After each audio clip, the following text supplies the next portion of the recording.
کائنات میں اگر کوئی سب سے زیادہ عزت والی ذات ہے تو وہ میرے رسول کی ذات ہے. اور اللہ فرماتا ہے فَلَا وَرَبِّكَ لَا يُؤْمِنُونَ حَتَّى يُحَكِّمُوكَ فِي مَا شَجَرَ بَيْنَهُمْ. حبیب جو تیرا حکم نہ مانے میں اسے مومن ہی نہیں مانتا. سوال ہی پیدا نہیں ہوتا کہ تیری کوئی نہ مانے، جو تیری نہ مانے میں اسے مانتا. یہ کیسے ہو سکتا ہے؟ سن لے مسئلہ. اگر کسی آدمی نے اپنی بیٹی کی شادی کرنی ہے یا بیٹے کی شادی کرنی ہے، پابند نہیں بہن سے مشورہ کرنے کا، پابند تو باپ پابند نہیں اپنے بھائی سے پوچھنے کا.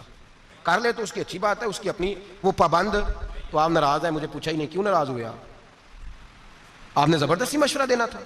اور پھر جب کوئی مشورہ دے تو اسے آپ نے مشورہ دینا ہے، مشورہ مانگے تو اسے مشورہ دینا ہے. حکم کہتے میری اتنے منی نہیں جاندی، میں چلا جے واک آؤٹ کرنے لگا، میری کوئی مانتا ہی نہیں تو السلام علیکم. او خدا کے بندے آپ حکم کریں پھر مشورہ تو دے ہی نہ. میرا یہ دعویٰ ہے اگر یہ حدیث سمجھ میں آئے تو بہت سارے بت ٹوٹ جائیں گے، پاش ہو جائیں گے. اگر یہ حدیث آپ کی سمجھ میں آئی تو آپ کے بہت سارے مسائل، بہت سارے اختلافات، بہت ساری انا پرستیاں، بہت سارے ذات کے بت ٹوٹ کے گر جائیں گے.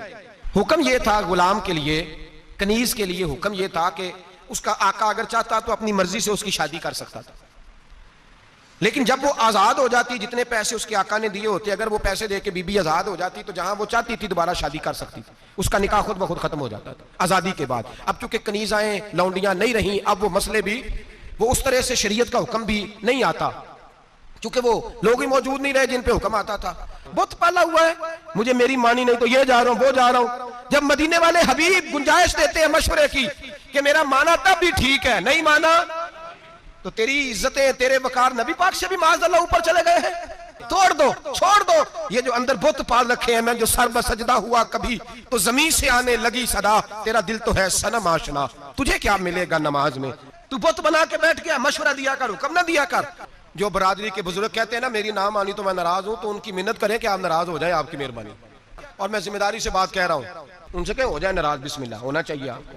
اس لیے کہ مشورہ لینا سنت ہے، حکم لینا سنت.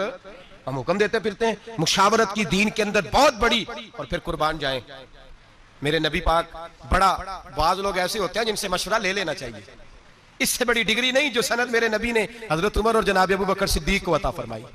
ایک حدیث میں نے پڑھی تو میں نے کہا کہ غلامی کی اس سے بڑی سند کوئی نہیں، اس سے بڑی غلامی کی سند ہے. ادھر دیکھیے گا ذرا، خاص توجہ کیجیے. اس سے بڑی غلامی کی سند ہے جو میرے نبی نے دی. مسند امام احمد بن حنبل میں حدیث موجود ہے، حضور کے پاس حضرت عمر اور جناب ابو بکر بیٹھے تھے، نبی پاک نے توجہ کی، اس سے بڑی سند کوئی نہیں غلامی کی. میرے کریم نے فرمایا ابو بکر عمر اگر کسی مشورے پہ تم دونوں کی رائے ایک ہو جائے نا تو مجھے بتا دیا کرو، جو تمہاری رائے ہوگی وہی میری رائے ہو جائے گی. اس سے بڑی سند کوئی نہیں.